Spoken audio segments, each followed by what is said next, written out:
چامن چامن کلی کلی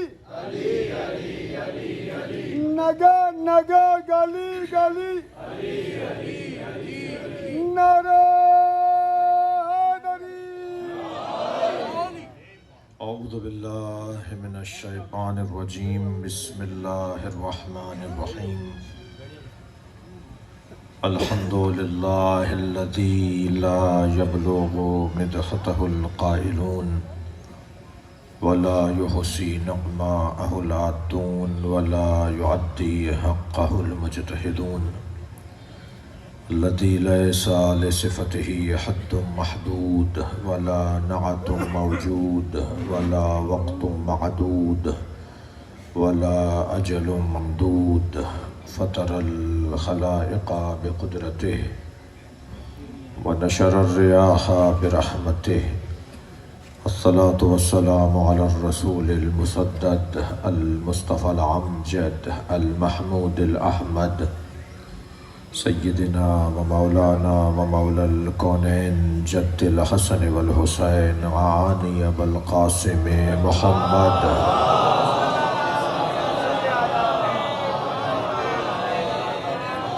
وآلہ الطیبین الطاہرین المعصومین الذین قال اللہ انما یرید اللہ لیذہب عنکم الرجس اہل البیت ویطہرکم تطہیرا.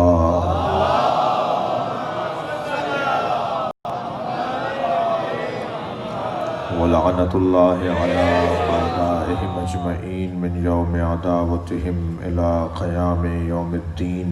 اما بعد قال الحکیم فی قرآن الکریم. بسم اللہ الرحمن الرحیم. والعصر ان الانسان لفی خسر الا الذین آمنوا وعملوا الصالحات وتواصوا بالحق وتواصوا بالصبر. صلوات.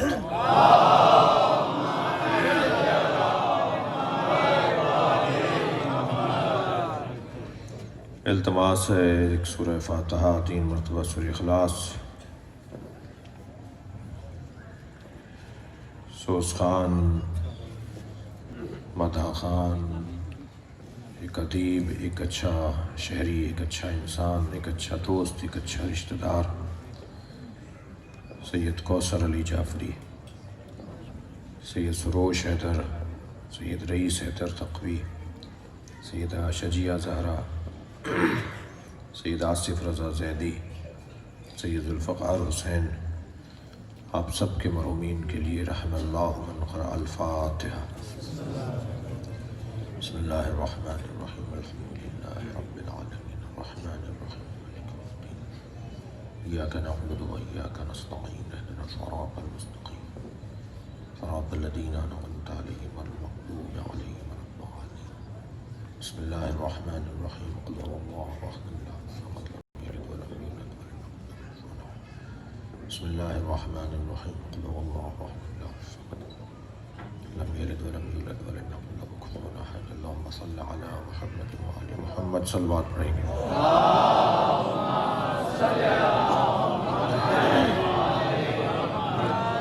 سورہ مبارکہ والعصر قرآن مجید کا مختصر اور مکمل سورہ،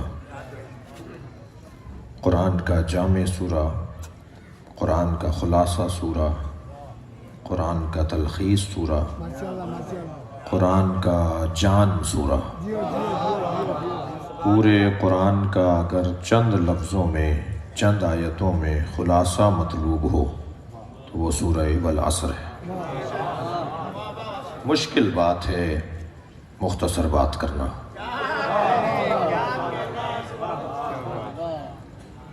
مشکل بولنا آسان ہے، آسان بولنا مشکل ہے. ذرا صلوات پڑھیں محمد والوں.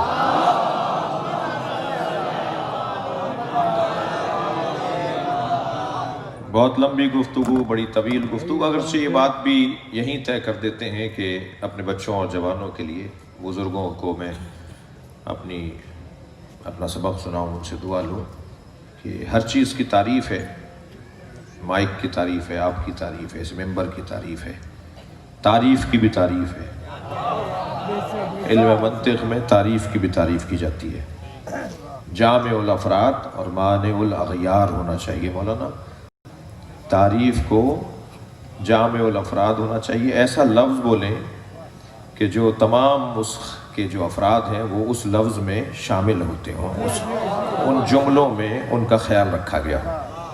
جب تعریف کی جائے، مثلا اس مائک کی تعریف کی جائے تو ایسا لفظ بولا جائے جو اس کے جتنے بھی ارکان ہیں یا جتنے بھی اس کے اجزاء ہیں وہ سب اس جملے میں ان کا خیال رکھا گیا ہو، اور جن کا اس سے تعلق نہیں ہے انہیں باہر رکھا گیا ہو. جامع الافراد. صلوات پڑھیں ذرا محمد و آل محمد.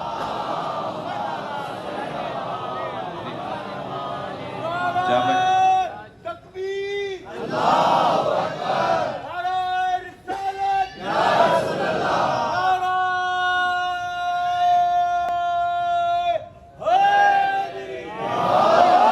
جامع الافراد اور مانع الاغیار یہ علماء علم منطق میں بیان کرتے ہیں، ہمیں مدرسے میں پڑھاتے ہیں. تو ہر چیز کی تعریف ہے، اور وہ جو مفاہیم ہم سمجھنا چاہتے، کوئی بھی مفہوم اگر ہم سمجھنا چاہتے ہیں تو اس کی تعریف کے ذریعے سے سمجھیں گے. اس کی تعریف کے ذریعے سے. بلاغت کسے کہتے ہیں؟ فصاحت کسے کہتے ہیں؟ تلمیح کسے کہتے ہیں؟ اشارہ کسے کہتے ہیں؟ کنایہ کسے کہتے ہیں؟ اور تان کسے کہتے ہیں؟ لان کسے کہتے ہیں؟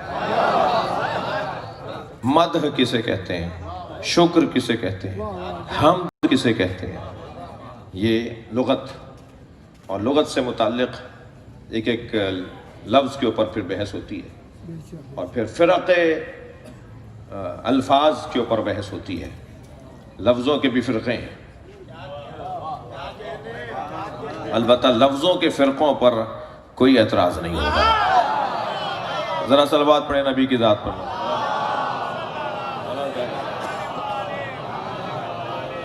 مولانا آ گیا جی، ایک مولانا ابو الحسن صاحب ایک صلوات اور ہدیہ کریں گے مولانا.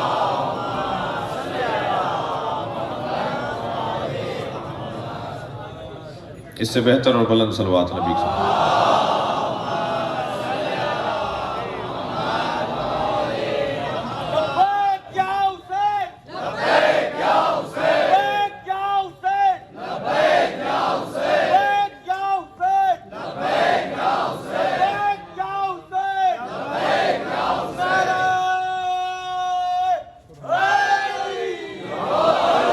ان الفاظ کی تعریفیں کی گئیں. علم کی تعریف کیا ہے؟ شجاعت کی تعریف کیا ہے؟ غیرت کی تعریف کیا ہے؟ عزت کی تعریف کیا ہے؟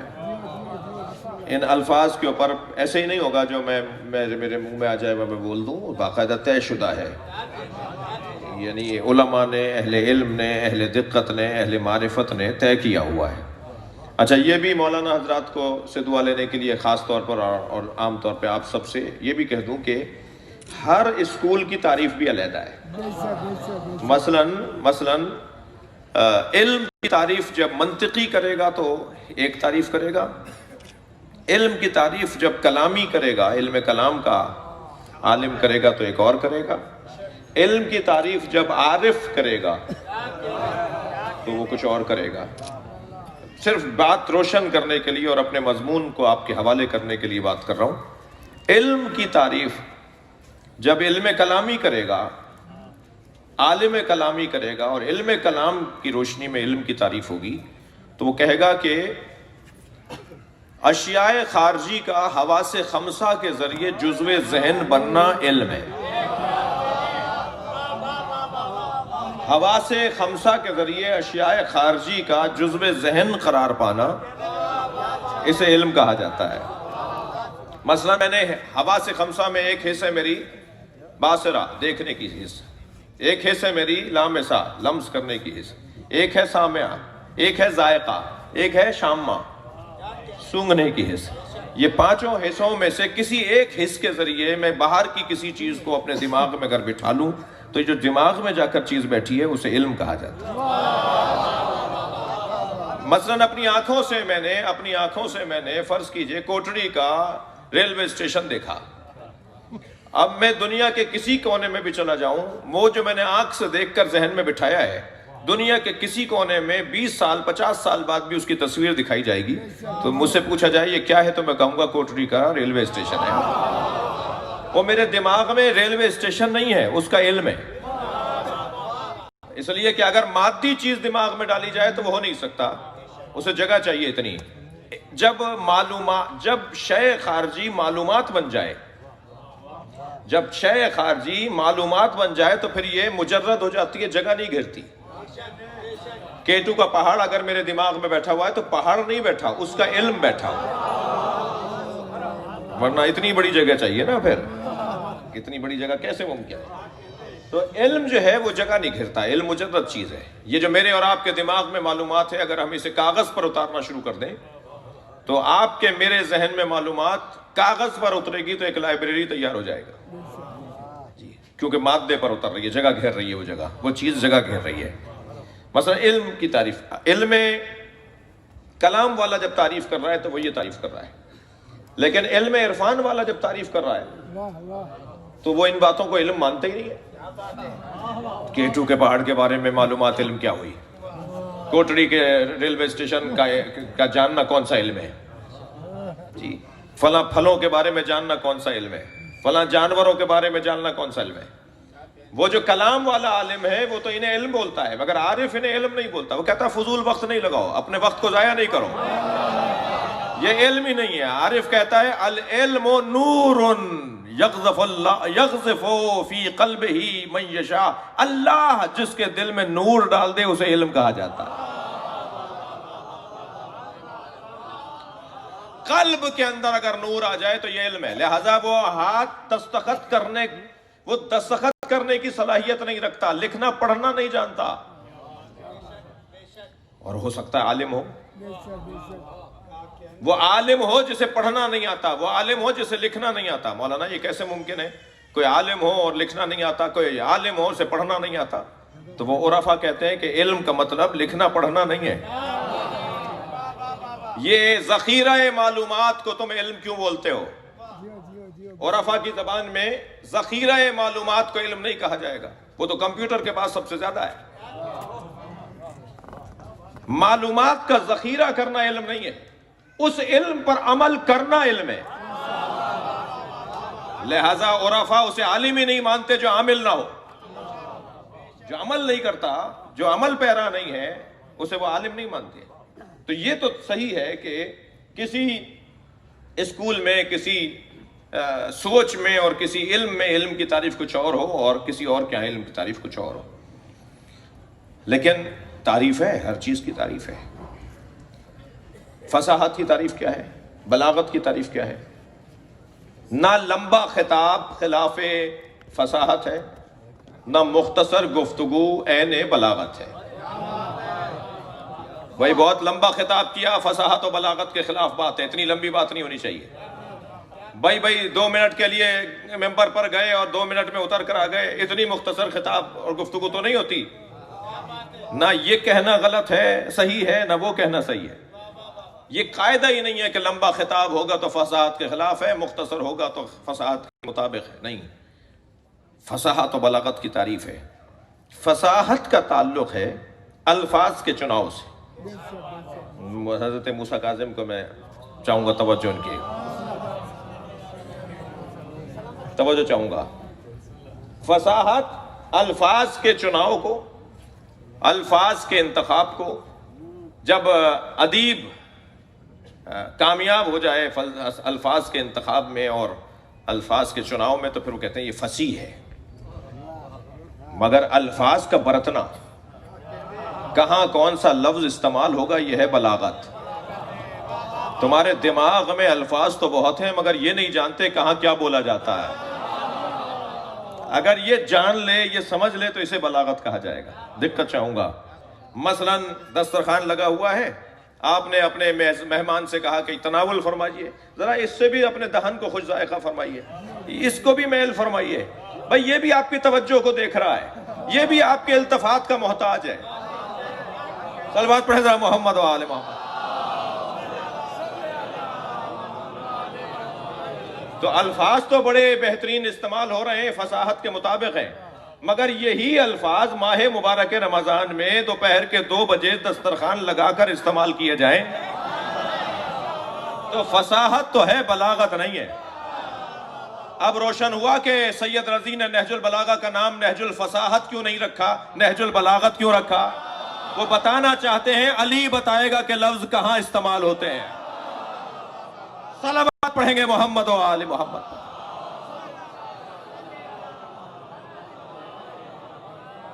دقت ہے تو لمبی گفتگو نہ خلاف بلاغت ہے، فصاحت و بلاغت کے خلاف ہے، اور نہ ہی مختصر گفتگو عین فصاحت و بلاغت۔ محل دیکھا جائے گا، موقع دیکھا جائے گا، حالات دیکھے جائیں گے۔ شدید گرمی ہے، لائٹ گئی ہوئی ہے، پاکستان میں مجلس پڑھ رہے ہیں، پسینے چھٹ رہے ہیں اور طرح طرح کے جانور بھی منڈلا رہے ہیں، اور مولانا جو ہے وہ 3 گھنٹے کا خطاب کر رہے ہیں۔ تو یہ جانتے ہی نہیں ہے کہ کہاں کیسا خطاب کیا جاتا ہے۔ یہ عالم ہوں گے، یہ بہت بڑے فلسفی ہوں گے، مگر یہ فصیح و بلیغ نہیں ہے۔ بچوں سے خطاب ہو رہا ہے، بچوں سے، اسکول میں پہلی کلاس کے بچوں سے خطاب ہو رہا ہے، اور خواتین کے شرعی مسئلے بیان ہو رہے ہیں۔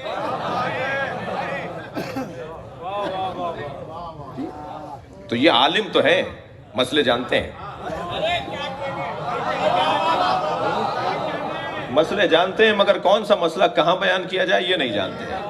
تو یہی تو سب سے بڑا ہنر ہے، یہی تو سب سے بڑا۔ اور ان عالموں سے، ان دانشوروں سے اللہ بچائے جو عالم تو بہت بڑے ہیں مگر حکیم و دانا نہیں ہے۔ بہت سے لوگ کہتے ہیں جی آپ کچھ کم کیوں، صلوات پڑھیں ذرا محمد و آل محمد۔ تو بڑا خطرناک ماحول ہے۔ تو نہ یہ کہا جائے گا کہ لمبی گفتگو خلاف فصاحت و بلاغت ہے، اور نہ ہی مختصر گفتگو عین فصاحت و بلاغت، یہ بات نہیں ہوگی۔ لہٰذا قرآن کا سب سے لمبا سورہ بھی ہے، 280 آیتوں سے زیادہ، اور قرآن کا سب سے چھوٹا بھی سورہ ہے جو 3 آیتوں پر ہے۔ اللہ نے لمبا کلام بھی ایک سورہ کی صورت میں نازل کیا ہے، جی 2.5-3 سپاروں پہ جا کے پورا ہوتا ہے، اور 3 آیتوں والا سورہ بھی ہے۔ جی میرے مولا نبی کا غدیر کا خطبہ طویل ترین خطبہ بھی ہے، اور ایک جملے کا خطاب بھی سرکار کا ہے۔ مولا علی کے طویل خطبے بھی ہیں، جیسے خطبہ قاسیہ ہے، خطبہ شقشقیہ ہے، اور مولا کے مختصر ترین خطبے بھی ہیں جو ایک لفظ میں مکمل ہو گئے۔ الدہر یومان، زمانہ 2 دن ہی کا تو ہے، یوم لک و یوم علیک، ایک دن تیرے خلاف رہے گا، ایک دن تیرے ساتھ رہے گا۔ مختصر ترین بیان اور جامع ترین بیان۔ یہ ہو سکتا ہے نا کہ لمبا خطاب بھی کیونکہ وقت کا تقاضا تھا، اور مختصر بیان بھی کیونکہ وقت کا تقاضا تھا۔ اب یہ تشخیص دینا، دقت چاہوں گا، یہ تشخیص دینا، یہ طے کرنا کہ کہاں کیسے کتنی کیا بات کی جائے، یہ فصاحت و بلاغت کا موضوع ہے۔ ہندوستان میں یوم حسین، عنوان یہ کہ کربلا نہ ہوتی تو کیا ہوتا۔ نقن صاحب کا خطاب، وقت 5 منٹ کا رہ گیا، کہا حضور 5 منٹ میں بات کیجئے، کہا میں تو آدھے منٹ میں بات کروں گا، اور مائک پر آ کر کہنے لگے اگر کربلا نہ ہوتی تو جمعے کی نماز بدھ کو ہوتی۔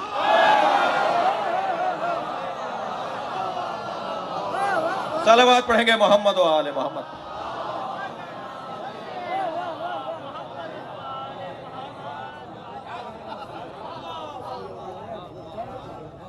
ایک مولانا نماز جماعت پڑھا رہے تھے، ایک ٹانگ کو ہوا میں معلق کر کے ایک ٹانگ پہ کھڑے ہو کے نماز پڑھا رہے تھے۔ نماز کے بعد پوچھا مولانا یہ کیا منظر تھا؟ کہنے لگے ہمارے تھے مسجد نماز پڑھانے کے لیے، تو رستے میں ایک چھینٹ لگی، پیر نجس ہو گیا، تو ہم نے نجس پیر علیحدہ کر دیا، اور پاک پیر پہ کھڑے ہو کے نماز پڑھا رہے ہیں۔ کربلا نہ ہوتی تو یہ ہوتا۔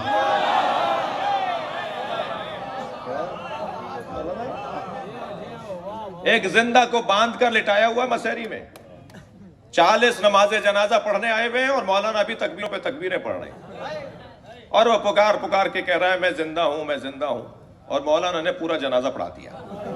بعد میں کسی نے پوچھا مولانا یہ تو زندہ ہے، کہنے لگے میں کیا کروں، یہ ایک کہہ رہا ہے میں زندہ ہوں، یہ 40 کہہ رہے ہیں یہ مردہ ہے۔ کربلا نہ ہوتی تو یہ ہوتا. افغانستان میں ایک مردے کو لے جا رہے تھے دفنانے کے لیے. واقعی مردہ تھا, مر گیا تھا. غسل و کفن دے کے کفن پہنا کے دفنانے لے جا رہے تھے. رستے میں روک لیا, کہاں لے جا رہے ہو, کون ہے؟ کہا جی فلاں ہے, فلاں قبیلے کا ہے, فلاں مر گیا, انتقال ہو گیا. کہا دکھاؤ چہرہ دکھاؤ. تو اس نے داڑھی منڈی بھی تھی. کہ اللہ اس نے حرام کام کیا ہے, کوڑے لگے بغیر دفنا نہیں سکتے. اور جنازے کو 80 کوڑے مارے. کربلا نہ ہوتی تو یہ ہوتا. کربلا نے ایسی ساری واہیات اور اسرائیلیات کا دروازہ روک دیا. صلوات پڑھیں گے محمد و آل محمد. اس سے بہتر اور بلند صلوات نبی کی ذات.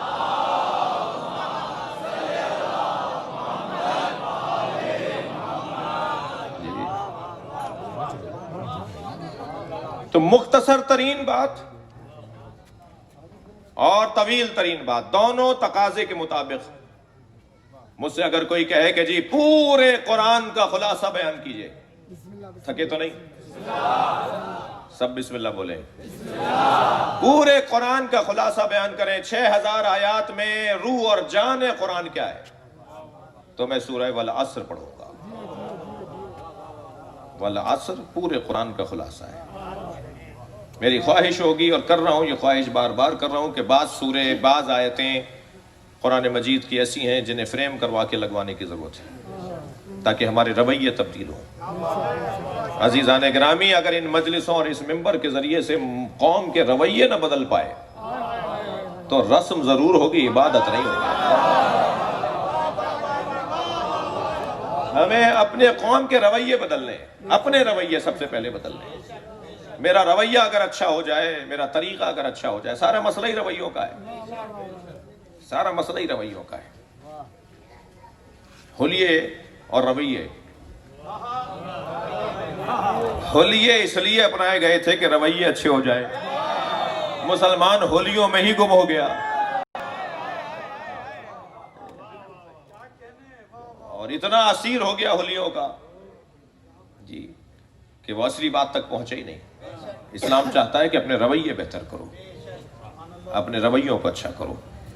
دقت چاہوں گا, ایام اعزا کا اختتام ہے, ایام اعزا کی رخصتی ہے, ایام اعزا کا وداع ہے جی. بس ایک دن تو کل کا رہ گیا, لہذا 2 مہینے 8 دن تک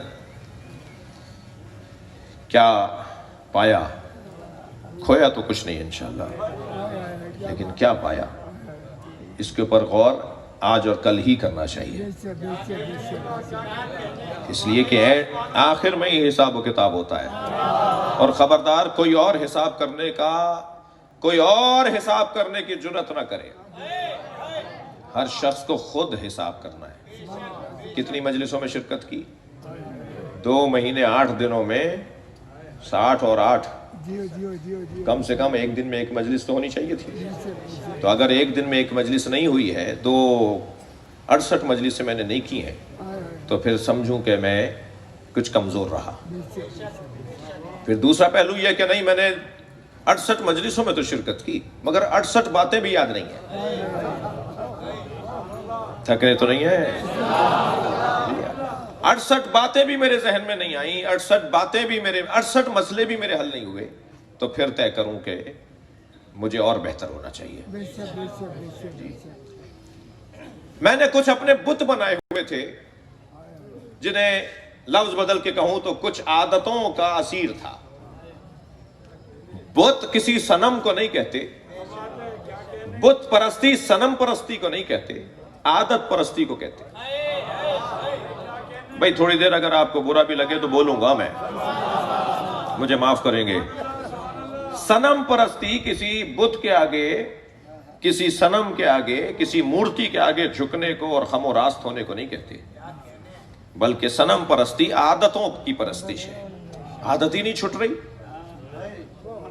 ہاتھ ہی نہیں اٹھا پا رہا, بار بار وہ عادت مجھے مجبور کرتی ہے. بات حرام عادت کی بھی نہیں ہو رہی. حرام عادت کے بارے میں تو ممبر سے کچھ کہا ہی نہیں جائے گا, اس لیے نہیں کہا جائے گا کہ یہ تو ویسے ہی ختم کرنی ہے. بات ان عادتوں کی ہو رہی ہے جو حلال ہوں اور وقت کا زیان ہو. بھائی تھک رہے ہیں آپ. وقت کا زیان ایک ایک لمحے کا حساب ہوگا. اب آ جائیے میرے مضمون کی طرف. والعصر، قسم ہے وقت کی، قسم ہے وقت کی. ترجمہ میں قصدن کر رہا ہوں، وقت کی قسم. میری دنیا میں آمد سے میرا وقت شروع ہو گیا، اور میرا دنیا سے رخصت ہونے کا آخری لمحہ میرے وقت کو ختم کر رہا ہے. اب میں اگر 70 سال جی کر گیا ہوں تو 70 سالوں کا نہیں ہوں. مثلا 10 کروڑ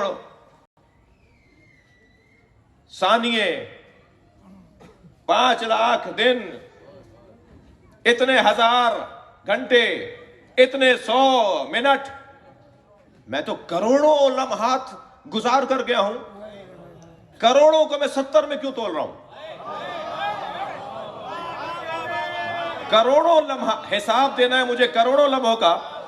بول رہا ہوں میں 70 سال کا ہوں. اور یاد رکھیں کہ جس کی جتنی قدر ہوتی ہے اتنا ہی اس کا پیمانہ ظریف ہوتا ہے. طے کریں وقت کی قدر ہے یا نہیں. طے کرنا ہے کہ وقت کی قدر ہے یا نہیں. ہم لوہا تولتے ہیں بڑے بڑے باٹوں سے، لکڑ تولتے ہیں بڑے بڑے باٹوں سے، بڑے بڑے ترازو ہوتے ہیں جس میں لکڑ اور لوہا رکھا جاتا ہے. مگر سونا تولنے کے لیے اتنا بڑا ترازو نہیں ہوتا، بہت چھوٹا سا. اور اس طرف جو باٹ رکھا جاتا ہے سونا تولنے کے لیے، وہ کلو کا بھی نہیں رکھا جاتا، گراموں کا رکھا جاتا ہے، تولا اور ماشوں کا رکھا جاتا ہے. اس لیے کہ سونا قیمتی چیز ہے، پیمانہ بھی ظریف ہوگا. طے کریں کہ میرے اوقات کتنے قیمتی ہیں.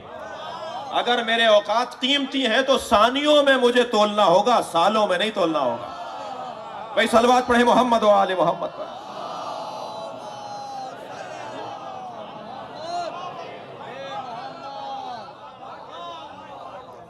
میری زندگی کے لمحات، ایک ایک لمحہ.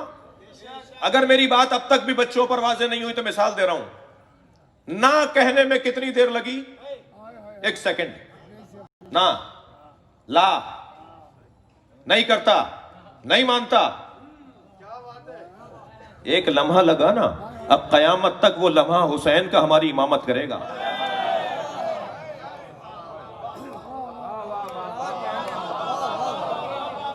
قیامت تک امام حسین کی لا، امام حسین کی نا، امام حسین کا انکار امامت کر رہا ہے. ایک لمحہ امامت کر رہا ہے، ایک ایک لمحہ میرے مولا کا. میری اور آپ کی زندگی کے اندر بھی لمحات ہیں، تو قسم ہے وقت کی. بھائی دقت چاہوں گا. ایک ایسی اذان اور اقامت ہے کہ جس کے بعد نماز نہیں ہے، اور ایک ایسی نماز ہے جس سے پہلے اذان و اقامت نہیں ہے. میں جنرل نالج کی بات نہیں کر رہا، میں ایک طرف توجہ دلا رہا ہوں. ایک ایسی اذان و اقامت ہے جس کے بعد نماز ہی نہیں ہے. اذان و اقامت کہنی ہے مگر نماز نہیں پڑھنی. وہ ہے بچے کے کان میں اذان و اقامت.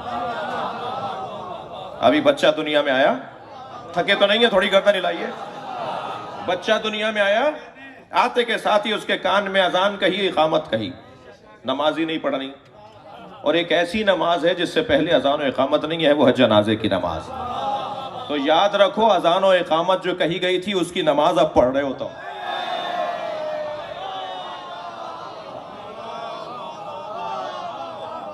وہ جو 70 سال پہلے تمہارے کان میں اقامت ہوئی تھی، وہ جو 70 سال پہلے تمہارے کان میں اذان کہی گئی تھی، 70 سال کے بعد اس کی نماز تم نے اب پڑھی ہے.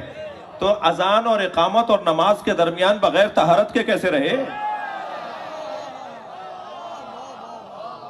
بھائی دقت فرمائے کیا کہہ رہا ہوں. صلوات پڑھیں گے محمد و آل محمد.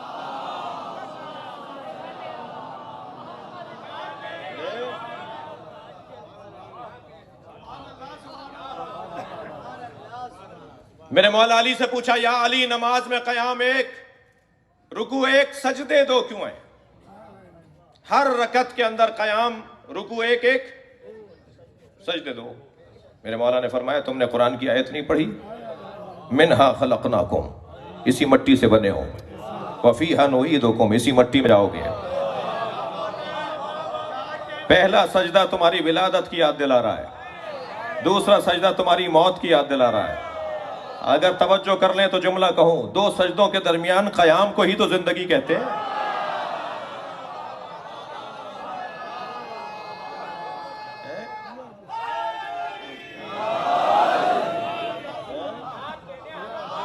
دو سجدوں کے درمیان قیام کتنی دیر کا ہے؟ حکم یہ ہے کہ پوری طرح بیٹھ جاؤ اور پھر چلے جاؤ مکمل، یہ نہیں کہ آدھے میں سے غوطہ لگا دو، پوری طرح بیٹھو، سجدے سے سر اٹھایا، پوری طرح بیٹھو اطمینان سے۔ وہ 1 سیکنڈ لگے، 2 لگے، 3 سیکنڈ لگے، ہر ایک کا حال علیحدہ ہے۔ میں یہ نہیں بیان کروں گا کہ 2 سیکنڈ کے لیے، ممکن ہے کوئی 6 سیکنڈ میں تو سیدھا ہوتا ہو، تو سیکنڈ اور منٹ نہیں بتائے جائیں گے، ہر ایک کا اپنا حال ہے۔ ایک شخص نے آ کر میرے معصوم امام سے کہا سجدے میں 3 دفعہ ذکر سجدہ پڑھوں یا 1 دفعہ؟ حضرت فرمایا 1 دفعہ۔ وہ بیٹھا ہوا تھا، ایک اور شخص آ گیا، کہنے لگا مولا سجدے میں 3 دفعہ ذکر سجدہ پڑھوں یا 1 دفعہ؟ حضرت فرمایا 3 دفعہ۔ پہلے والے سے کہا 1 دفعہ، دوسرے والے سے کہا 3 دفعہ۔ تو جو پہلے بیٹھا تھا اس نے سوال اٹھا دیا، مولا آپ نے مجھے ابھی تو کہا ہے 1 دفعہ۔ حضرت فرمایا تم بہت اطمینان سے پڑھتے ہو،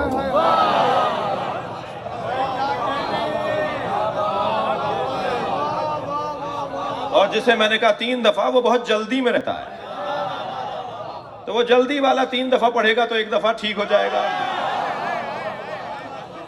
فلسفہ اس کے پیچھے امام کے قول کی حکمت۔ تو ہر ایک کا حال علیحدہ بھائی، کوئی 10 منٹ میں 2 رکعت پڑھتا ہے، کوئی 1 منٹ میں 4 رکعت پڑھ لیتا ہے، کوئی تو مسجد چھو کر آ جاتا ہے۔ عید والے دن گھر کی عورتیں مجبور کرتی ہیں نماز تو پڑھاؤ جی، سال بھر تو آپ جاتے نہیں ہیں، آج تو ذرا یہ نماز پڑھ کر آ جاؤ۔ تو یہ بیگم صاحبہ کو راضی کرنے کے لیے نئے کپڑے پہن کے مسجد تو جاتے ہیں، مگر کیا کریں کہ مولانا گل حسن نے ذرا جلدی نماز پڑھائی اور ان کے پہنچتے پہنچتے نماز ہی ختم ہو گئی، تو انہوں نے مسجد کو چوم کر واپس آ کے بیگم صاحبہ کو بتایا مسجد گیا تھا۔ اب ان کے پاس بھی سوئیوں سے اور کھیر سے فرصت نہیں ہے جو پوچھ رہے نماز بھی پڑھی؟ حالت اچھی نہیں ہے،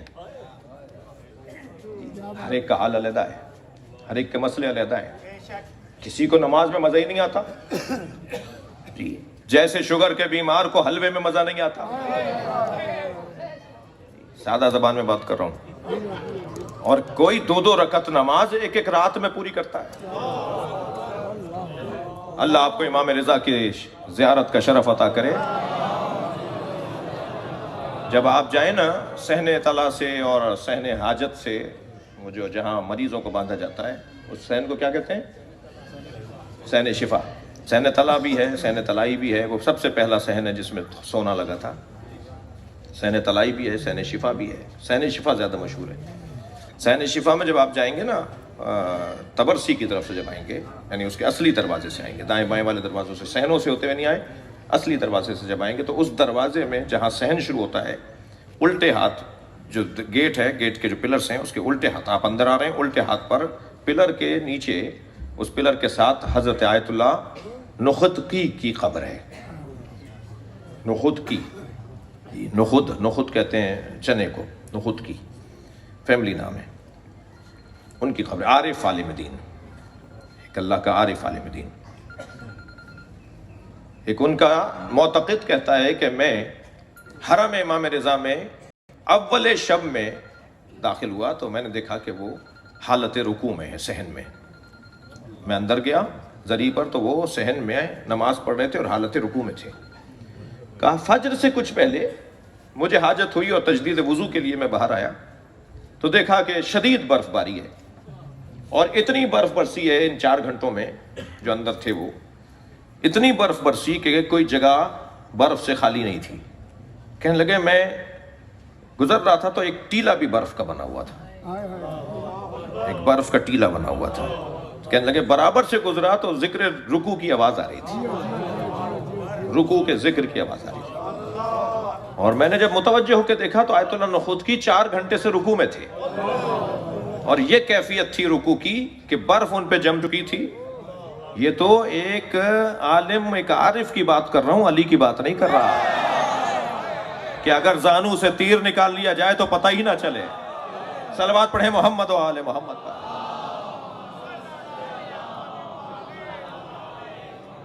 کسی کو تو اتنا مزہ اور لطف آتا ہے اللہ کی عبادت میں، اور کسی سے 2 رکعت نماز بھاری پڑ جاتی ہے، اسے پڑھی نہیں جا رہی نماز. وجہ کیا ہے؟ نماز کا مسئلہ نہیں ہے، اس کے مزاج کا مسئلہ ہے. بیمار ہے یہ بیمار ہے، اسے علاج کروانا چاہیے. البتہ اس کے معالج بہت مشکل سے ملتے ہیں. ہر میرے حلیے میں معالج نہیں ہے. ہر شخص جو میرے حلیے میں ہو وہ معالج نہیں ہے. بہت مشکل سے ملتے ہیں روحانی معالج. اتنا طے ہے عزیزان کرام، جی روحانی معالج اتنا طے ہے کہ یہ وادی بڑی حساس وادی ہے. طے کرنا ہے مجھے کہ میں نے اپنے لمحات کہاں گزارے ہیں. جی پہلا سجدہ میری ولادت کی یاد دلا رہا ہے، اسی مٹی سے بناؤں. دوسرا سجدہ میرے مولا علی فرما رہے ہیں مجھے میری موت کی یاد دلا رہا ہے، اسی مٹی میں جاؤ گے. جی اور ان دونوں سجدوں کے درمیان جو مختصر سا قیام ہے وہ زندگی. اگر آمادہ ہیں تو ایک اور جملہ سنیے. اور وہ مختصر ترین قیام جسے زندگی کہتے ہیں وہ استغفار پر مشتمل ہے. اس سے کم بھی زندگی ہو سکتی ہے. کوئی پوچھے حضرت نوح سے 2500 سال جینے کے بعد جب ملک الموت لینے کے لیے آیا تو جانے کو تیار نہیں ہو رہے تھے. کہا ذرا کہہ دو کہ کوئی اپنے محبوب کو مارتا ہے، اور یہ واپس چلے گئے. کہا یا اللہ وہ آنے کو تیار نہیں ہے. کہا کیا کہا ہے؟ کہا یہ کہہ رہا ہے حضرت نوح یہ کہہ رہے ہیں کہ کوئی اپنے محبوب کو مارتا ہے. میں اللہ کا محبوب ہوں نا. تو اللہ نے جواب دیا جا کے کہو کوئی محبوب سے ملنے کا مشتاق نہیں ہوتا. پھر آمادہ ہو گئے حضرت نوح، پھر آمادہ ہوئے، اور جب آمادہ ہوئے ٹھیک ہے مجھے لے چلو، مگر اتنی مہلت دے دو کہ میں دھوپ میں ہوں سائے میں آ جاؤں، یعنی 2 قدم آگے آ جاؤں، پھر روح نکال لو میری. جیسے سائے میں آئے نا تو ملک الموت نے پوچھا کتنی زندگی گزاری، کتنے سال زندگی گزاری ہے؟ کہنے اتنا ہی جتنا دھوپ میں سے سائے میں آیا ہوں. 2500 سال جن کی عمر تھی، وہ کہہ رہے ہیں اتنی سی تو عمر گزاری ہے کہ ابھی جیسے دھوپ میں سے سائے میں آیا ہوں. عزیزان گرامی جب ہماری موت ہمارے سامنے آئے گی نا، اس وقت اگر ہم سے کوئی پوچھے گا کتنی زندگی گزاری تو کہیں گے جی کل کسی بات ہے. اس لیے یہ انتہائی حساس موضوع ہے. ایک لمحے کا مجھے حساب دینا ہے. جی میں نے ان 2.25 مہینے میں کیا کھویا کیا پایا؟ کھویا کچھ نہیں انشاءاللہ. کچھ بھی نہ پایا ہو تو کھویا پھر بھی نہیں ہے. فرش عزا پر تبرک کے طور پر بھی بیٹھ کے گئے ہو تو حسین کچھ دیں گے ضرور. میں ہرگز یہ نہیں کہہ سکتا میں بھی کچھ اور کسی اور وادی کا آدمی ہوں. یہ نہیں کہہ سکتا کہ کھو دیا، کچھ نہیں کھویا. بحث ہو رہی ہے کیا پایا. نقصان تو کچھ نہیں کیا، کچھ فائدے کی بات کر رہے ہیں. تو عزیزو یہ طے کرنا ہوگا کہ میں نے 2 مہینے 8 دن تک اگر مجلس سنی ہے تو کیا 68 باتیں یاد ہیں؟ اور اگر 68 باتیں یاد بھی ہیں تو ان میں سے 5 باتوں پر عمل کرنے کو تیار ہوں تو میں نے اس سال اپنے آپ کو 1 قدم آگے بڑھایا ہے. اور مجھے معاف کیجیے گا اگر خدا نخواستہ ایسا نہ ہو تو پھر آج اور کل یہ 2 دن رہ گئے. نیت میری اگر اچھی ہو تو جنہیں 2.25 مہینے میں کچھ نہیں ملا مجھے 1 دن میں مل سکتا ہے. صلوات پڑھیں گے ذرا محمد و آل محمد. اس سے بہتر اور بلند صلوات نبی کی طرف.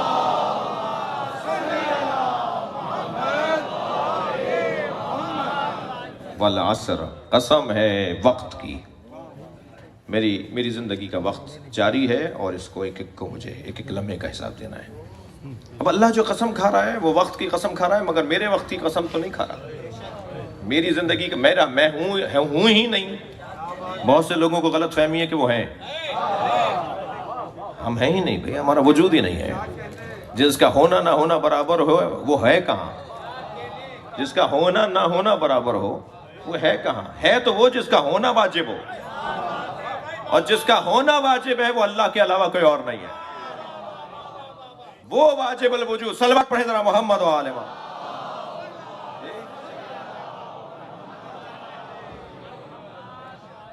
اگر کوئی ہے تو وہ ہے کہ جسے اللہ نے اپنی مرضیاں دے دی ہیں، اگر کوئی ہے تو وہ ہے جس نے اللہ کے حوالے اپنی جان کر دی ہے۔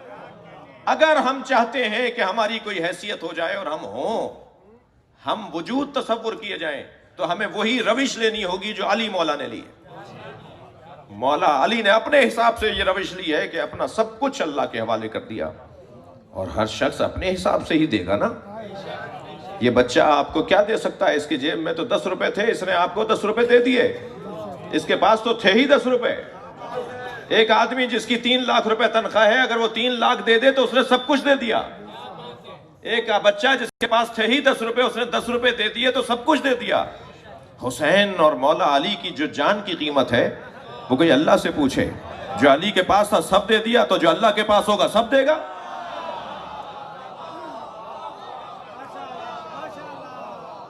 تو اللہ نے جو سب کچھ علی کو دیا ہے اس لیے کہ علی نے سب کچھ اپنا دے دیا ہے، اور اللہ نے اپنا سب کچھ کیا دیا؟ پوری خدائی، اختیارات۔ گھٹن کا شکار نہ ہو کوئی۔ یہ کیا بول رہے ہیں؟ جو بول رہا ہوں سوچ کے بول رہا ہوں۔ اللہ نے اپنی خدائی علی کے حوالے کی ہے، اس کائنات پر تصرف علی کے حوالے کیا ہے۔ ذرا تار جوڑ کر تو دیکھیے، ذرا رابطہ بحال کر کے تو دیکھیے، وہاں سے دینے میں کمی نہیں ہے، مجھے مانگنے کا ڈھنگ آنا چاہیے۔ ایک دن، ایک رات اور ایک دن رہ گیا ہے، تیاری کریں میرے بچے اور جوان۔ مولانا ہمارے شہر میں اب ہمیں کل کوئی ایسی مثلا جگہ نہیں مل رہی، میں وہاں رہتا ہوں، میں وہاں جاؤں گا، نہیں ہو پائے گا۔ نہیں، اکیلے مرثیہ کھول کے بیٹھ جاؤ، اکیلے نوحہ لے کے بیٹھ جاؤ۔ تمہیں اگر کوئی نہیں مل رہا تو کوئی بات نہیں، اپنے مولا سے توسل اکیلے کرو، اپنا محاسبہ بھی کرو، اپنے بارے میں طے بھی کرو کہ میں نے کیا کرنا تھا جو نہیں کیا۔ میں تو یقین رکھتا ہوں اس بات پر کہ اگر اس زاویہ نگاہ سے ملت جعفریہ، ملت تشیع، خاص طور پر عام طور پر ہر مسلمان سوچنے لگ جائے تو ہمیں اپنی قوم کو جوان کرنے میں 100 سال نہیں چاہیے۔ جیسے بچہ، جوانی، بڑھاپا، بچپنا، جوانی، بڑھاپا، ایسے ہی قوموں کے اوپر بھی بچپنا ہوتا ہے، جوانی ہوتی ہے، بڑھاپا ہوتا ہے۔ وہ جو قومیں متمدن ہوتی ہیں وہ بوڑھی ہی قومیں ہوتی ہیں، پھر وہ اور قوموں کی رہنمائی کرتی ہیں۔ الحمدللہ اللہ نے 73 سالوں میں اس سال ہمیں یہ موقع دیا کہ ہم بچپنے سے باہر آ گئے۔ لبیک یا حسین،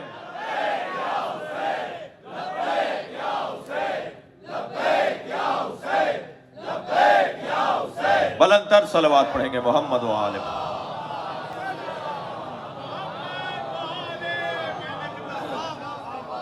ہماری ملت، ہماری قوم الحمدللہ ثقافت و تمدن کے اعتبار سے جوانی میں داخل ہو گئی۔ ہمارا بچپنا ختم ہو گیا۔ اللہ نے ہم پہ کرم کیا ہے، کچھ لوگوں نے مکر کیا تھا، اللہ نے بھی مکر کیا ہے۔ واللہ خیر الماکرین، اور اللہ کی دانائی اور حکمت تو اللہ کی ہے۔ دنیا چالیں چلتی رہے مگر جب اللہ حکمت اپناتا ہے، توجہ کر لیا آپ نے؟ الحمدللہ دور ایک اور نئے دور میں ہم داخل ہوئے، نئے موڑ پر آ گئے، اور ایسے موڑ پر آ کے کھڑے ہوئے ہیں جہاں ہمیں بڑا وسیع میدان نظر آ رہا ہے۔ لہٰذا اب نوحہ خان حضرات بھی ذرا کمر کسیں، شاعر حضرات بھی ذرا اپنا قلم سیدھا کریں، ماتمی حضرات بھی ذرا کمر میں پٹکا باندھیں، علماء کرام بھی ذرا تحقیق اور علم کے زاویوں کو کھولیں، اور قوم کے افسران بھی ذرا اپنے فرائض کو ادا کرنے کے لیے تیاریاں کریں، اور ہر وہ فرد جس کے پاس 2 روپے بھی بچتے ہوں قوم کی خاطر خمس اور زکوٰۃ نکالنے کو تیار ہو۔ ہم آئندہ 10 سالوں میں پاکستان میں اسکول بھی بنائیں گے، کالج بھی بنائیں گے، ہاسپٹل بھی بنائیں گے۔ لبیک یا حسین، لبیک یا حسین،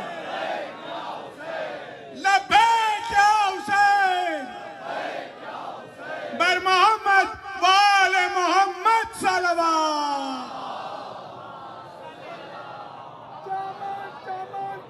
میں آخری اس خمسے کی آخری مجلس میں کہہ چکا ہوں، تنگ نظریوں کا دور ختم۔ اب جو گھٹن کی بات کرے گا اس کا گلا گھوٹا جائے گا، اب جو تنگ نظری کی بات کرے گا اس کی آواز میں دم ہی نہیں ہوگا، اب جو لڑوانے کی بات کرے گا اس سے کوئی بات نہیں کرے گا، اس کی کوئی حمایت نہیں کرے گا۔ اور اگر کسی نے اب بھی ان غلطیوں کی کوئی کوشش اور گنجائش رکھی تو ذلت اس کا مقدر ہے، خواری اس کا مقدر ہے۔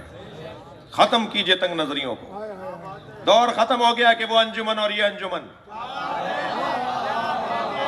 مٹا دیجئے ان باتوں کو کہ ان کا امام بارگاہ اور ہمارا امام بارگاہ، ختم کیجئے ان قصوں کو کہ ان کی مسجد اور ہماری مسجد۔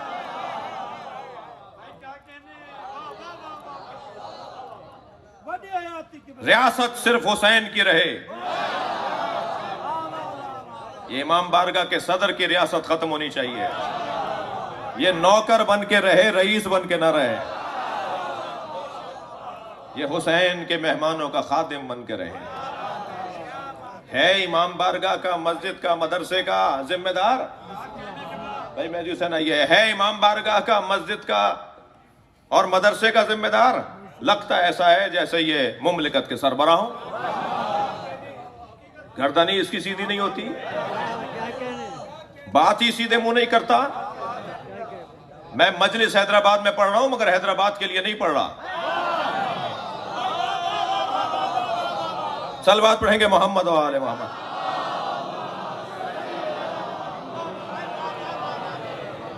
لبیک یا حسین، لبیک یا حسین، آخر تک، آخر تک، لبیک یا حسین، لبیک یا حسین، لبیک یا حسین، لبیک یا حسین، ماشاءاللہ، لبیک یا حسین، لبیک یا حسین، لبیک یا حسین، لبیک یا حسین، نعرہ حیدری، ماشاءاللہ، ماشاءاللہ، ماشاءاللہ۔ شاہد بھائی کو جو نہیں جانتے ضروری نہیں ہے کہ جانیں، جو جانتے ہیں وہ جانتے ہیں۔ اللہ ایسے لوگوں میں اضافہ کرے۔ ایک صلوات اور پڑھیں گے نبی اور آل نبی۔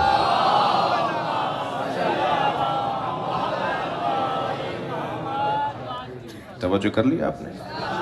تو اور اب ہمیں اپنے رویے بدلنے ہوں گے، ہمیں رویے بدلنے ہوں گے۔ سنی بھائیوں سے تناؤ کھچاؤ، بات کرو عقلی، معقول، مدلل، مہذب، مؤدب۔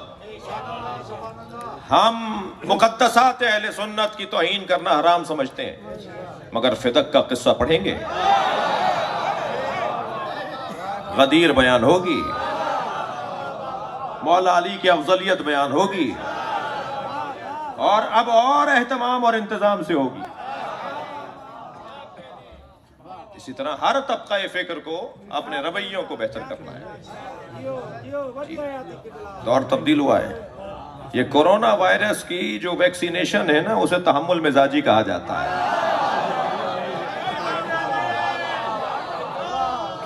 کون کہتا ہے ویکسینیشن ایجاد نہیں ہوئی؟ ویکسین آ گئی اس کی، اور ویکسین ہے اپنے رویوں کو بہتر کرنا۔ اور الحمدللہ نئے دور میں ہم داخل ہو رہے ہیں، اور انشاءاللہ مستقبل ہمارا ہے، مستقبل ہمارا ہے۔ میں ان خمسے کی مجلس میں بھی ایک جملہ کہا ہے، اب بھی کہہ رہا ہوں۔ یہ جو موبائل آپ کے بچوں ہاتھوں میں ہیں، یہ میرے عزیزوں کے ہاتھوں میں جو موبائل ہیں، ان میں جو سافٹ ویئر ڈلے ہوئے ہیں، ان میں جو صلاحیتیں ڈلی ہوئی ہیں، ان کا بہترین استعمال کرنا ہے۔ موبائل کو دیوار پہ مار کے توڑنا نہیں ہے، بلکہ اس کے اندر موجود بہترین سافٹ ویئر، بہترین جو سسٹم ڈلے ہوئے ہیں، ان کے ذریعے اپنے مکتب کا دفاع کرنا ہے۔ ان کے ذریعے شبہات کا ازالہ کرنا ہے. الفاظ کا استعمال اتنا اچھا رہے کہ سائبر کرائم والے نہ پکڑیں. اپنی بات پوری کرو مگر جملے مؤدب ہو، جملے اچھے ہوں.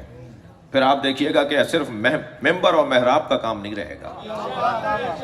صرف ممبر اور محراب کی ذمہ داریاں نہیں ہے. فرض امر بالمعروف سب پر واجب ہے یا مولوی پر واجب ہے؟ سب پر واجب ہے. تو جب سب پر واجب ہے تو پھر ہر ایک کے پاس ایک بہترین ذریعہ ہے. مجھے زیادہ آتا نہیں ہے لیکن سنا ہے کہ اس کے اندر 500-800 آپ موبائل نمبر کے ایک بٹن کے اندر سب کو بھیج سکتے ہیں. کم سے کم اتنے موبائل جو ہے گروپ بنا کر آپ 500 آدمیوں کو ایک ساتھ ایک بٹن کے دبانے پر پیغام بھیج سکتے ہیں. سوچ سمجھ کے، دیکھ بھال کے، سمجھ کر، مشورہ کر کے پوسٹ بنائیں. بے استادے نہ رہیں، کسی کو بڑا مانیں. علاقے کے پڑھے لکھے اور معتبر اور محتاط اور متقی پرہیزگار اور حکیم اور دانا کو اپنا استاد مانیں. بوڑھا بزرگ نہیں ہوتا. بوڑھا اور ہوتا ہے، بزرگ اور ہوتا ہے. کیا معلوم کہ کوئی بوڑھا ہو اور بزرگ نہ ہو، اور کیا معلوم کوئی جوان ہو اور بزرگ ہو. تو بزرگ تلاش کر کے اپنے علاقے میں، اور زیادہ تر ہوتا ہے کہ بوڑھے بزرگ ہوتے ہیں، لیکن تلاش کریں بزرگ کو، بافہم کو، اور پھر ہر دن ضروری سمجھیں اپنے مکتب کے دفاع کے لیے ایک مناسب پوسٹ بنا کر شیئر کرنا. قوم کی تربیت، قوم کی بہتری. کچھ کمزوریاں ہیں، ساری باتیں آج ہی نہ کر دوں. کچھ کمزوریاں ہیں، ان کی طرف توجہ کی ضرورت ہے. 2 کمزوریوں کی طرف سن لیجئے، توجہ کر لیجئے. خفا بھی ہوں گے تو میری صحت پہ کچھ نہیں پڑے گا، میری صحت پہ اثر نہیں پڑے گا. سب سے پہلی کمزوری جو شیعہ قوم کے اندر ہے اسے دور کیجئے، وہ ہے قرآن سے دوری.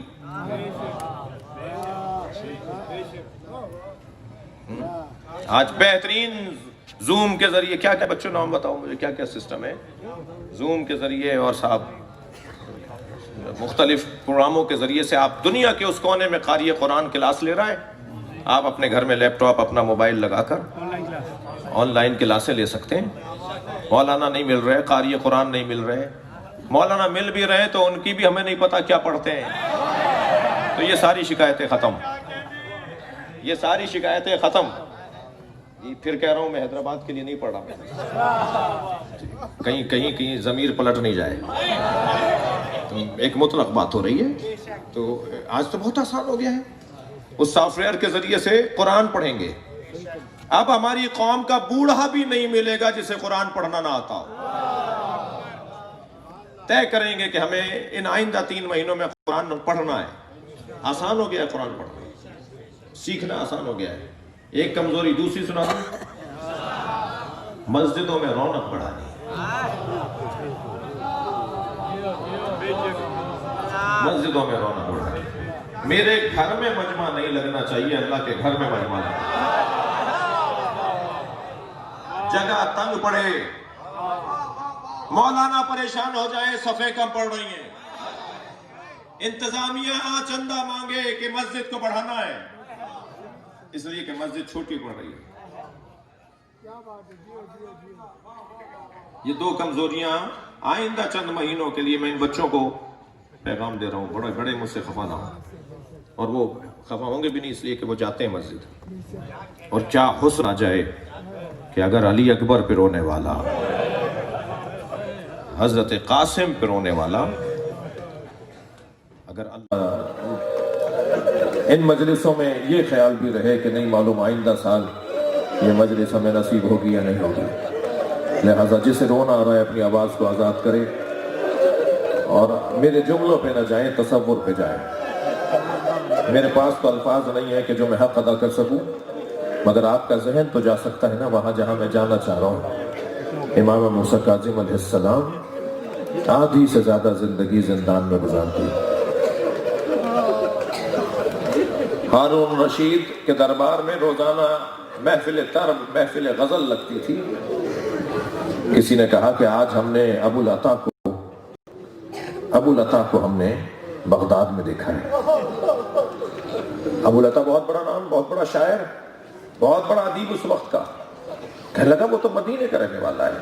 وہ بغداد میں کیسے تم نے کسی اور کو دیکھا ہوگا؟ کہا نہیں، ابو العطا کو ہی دیکھا ہے۔ بادشاہ تھا، حکم دے دیا ڈھونڈو ابو العطا کس سرائے میں ٹھہرا ہوا ہے، کس مسافر خانے میں ٹھہرا ہوا ہے۔ ڈھونڈ لیا، ابو العطا ایک مسافر خانے میں ٹھہرے ہوئے تھے۔ بلا لائے دربار میں ہارون کے سامنے، ابو العطا تم تو مدینے کے رہنے والے ہو، تم یہاں کہاں؟ کہ میں اپنے خانوادے کے ساتھ بغداد آیا ہوں کسی ذاتی کام سے۔ سنیں گے ذاتی کام کیا تھا؟ چاہتا تھا کسی طرح امام موسیٰ کاظم کی زیارت ہو جائے، مگر کیسے ہارون کو بتائے؟ کہنے لگا ابو العطا، کہا میں کسی ذاتی کام سے بغداد آیا ہوں۔ کہا ابو العطا کل محفل، آج کی محفل نہیں، کل کی محفل میں آؤ، ہمیں غزلیں سناؤ، اپنے نئے کلام سناؤ۔ دوسرے دن محفل لگی تو فرمائشیں ہونے لگی، فلاں تمہاری مشہور غزل ہے وہ سناؤ، فلاں تمہارا کلام بڑا مشہور ہوا ہے وہ سناؤ۔ جب فرمائشیں ہونے لگی تو ابو العطا نے چند کلام سنانے کے بعد کہا میں کلام آپ کو سنانے کو تیار ہوں، مگر اس کے بدلے میں مجھے دیں گے کیا؟ اچھا، بادشاہوں کا مزاج اور درباروں کا انداز یہی تھا۔ ہارون کہنے لگا جو مانگو کہ دوں گا۔ پھر کہا ذرا مجھے دوبارہ کہہ دیجئے، جو بھی مانگوں گا، جو مانگوں گا دیں گے؟ کہنے لگا جو مانگو کہ دوں گا۔ اب وہ مطلوب غزل سنا دی، اور جب اس غزل کو سن لیا تو ہارون اب انتظار میں کہ یہ کیا مانگے گا۔ آواز دے کر کہا ابو العطا مانگو، کیا مانگنا چاہ رہے تھے؟ کہا میرے امام کو آزاد کر دو۔ اجرکم اللہ، میرے مولا امام موسیٰ کاظم کو آزاد کر دو۔ تھوڑی دیر سوچتا رہا، کہنے لگا 3 دن کے بعد فلاں وقت تمہارے امام کو ہم آزاد کر دیں گے، تم جاؤ زندان سے جا کے لے لو۔ اب میں آپ رونے والوں سے سوال کرتا ہوں، ایک شیعہ کے لیے، ایک چاہنے والے کے لیے اس سے بڑی کیا خدمت ہوگی کہ وہ اپنے امام کی آزادی کا سبب بن رہا ہے؟ خوشی خوشی اپنے سرائے پہنچا، اپنی زوجہ کو، بچوں کو بتایا کہ میں بہت بڑا کارنامہ کر کے آ گیا، جو 14 سال سے زندان میں ہے اس کی رہائی کا پیغام لے کر آ گیا ہوں۔ کتنا خوش ہوا ہوگا یہ خانوادہ۔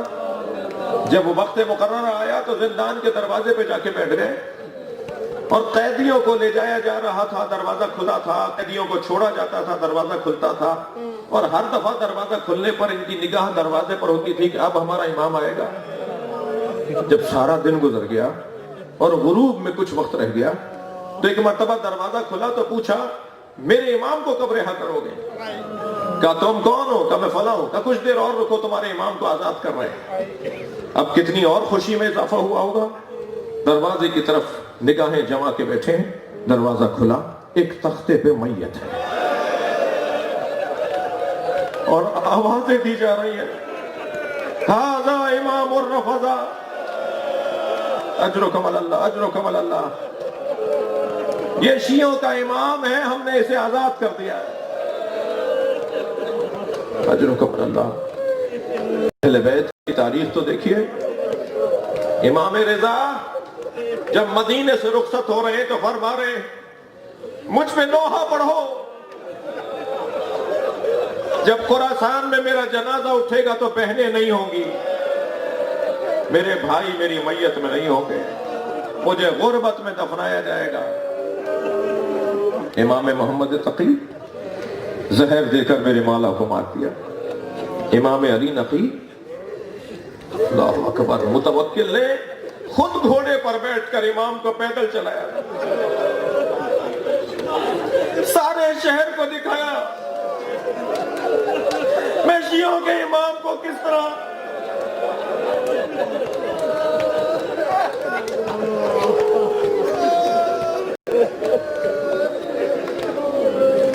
امام عسکری، میرے مولا کو زہر دے دیا گیا، 3 دن زہر کی کیفیت میں رہے۔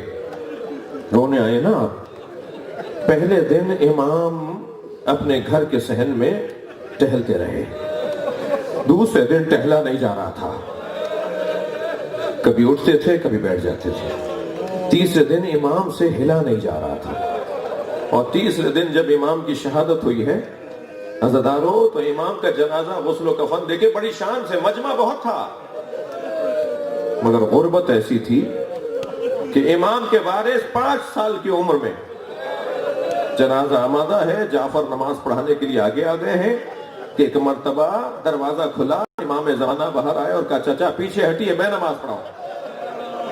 اور وہ ہٹے پیچھے اور امام نے نماز پڑھائی اور نماز پڑھا کر پھر چلے گئے. اس سے زیادہ غربت اور کیا ہوگی کہ اس دورانیے سے زیادہ امام معصوم مجمع میں نہیں رہے. یہ اللہ کا نظام، یہ ہے غربت اہل بیت. عزاداروں بہت رو لیے، گریہ ہو گیا، مجلس میرے حصے کی ہو گئی، مگر جتنے بھی اماموں کا میں نے ذکر کیا ہے نا، یہ ان ساری مصیبتوں کے حامل کہتے تھے لا یوم کا یوم کا ابا عبداللہ. ہماری مصیبت تو کوئی مصیبت نہیں ہے جو ہمارے جد حسین کی مصیبت. اجرکم اللہ، اجرکم اللہ. جب امام محمد باقر امام سجاد کا جنازہ اٹھا رہے تھے، رو رہے تھے، تو کسی نے کہا مولا آپ صابر امام ہیں. فرمایا میں بابا کا جنازہ دیکھ کر سوچ رہا ہوں کہ میں نے ایک جنازہ کربلا میں دیکھا جسے کوئی اٹھانے والا نہیں تھا. میرا بابا مڑ مڑ کر بابا کا لاشا دیکھتا رہا. اجرکم اللہ، اجرکم اللہ. ابھی آپ ذوالجنہ کی زیارت کریں گے، ابھی آپ علم کی زیارت کریں گے، تو کچھ دیر کے لیے چلیے کربلا چلیے. ایک حسین میں مظلوم کا گھوڑا جو حسین کو میدان کربلا اتار کر آیا، وہ آیا ہے خیمہ گاہ کے درمیان اور ڈھونڈ رہا تھا سکینہ کہاں ہے، اور اسی خیمے کے قریب جا کر زمین پر پیر مارنے لگا جہاں سکینہ تھی. پیر اس لیے مار رہا تھا کہ بی بی کو بابا کے گھوڑے کی آہٹ محسوس ہو جائے، اور اس لیے مار رہا تھا کہ حسین کا ماتم کر رہا تھا. سکینہ خیمے سے باہر آئی، کیا دیکھا؟ زین ڈھلکی ہوئی ہے، رکابیں زمین پر خط بنا رہی ہیں، اور گھوڑا خالی آیا ہے، بابا نہیں آئے. تو قریب جا کر بس اتنا ہی پوچھا یا جواد ابھی حل سقیا ابھی ام قتل عطشانا. اے بابا کے با وفا گھوڑے، مجھے اتنا بتا دے، پانی پلا کر مارا یا میرے بابا کو پیاسا مار دیا؟ اللہ لعنت اللہ.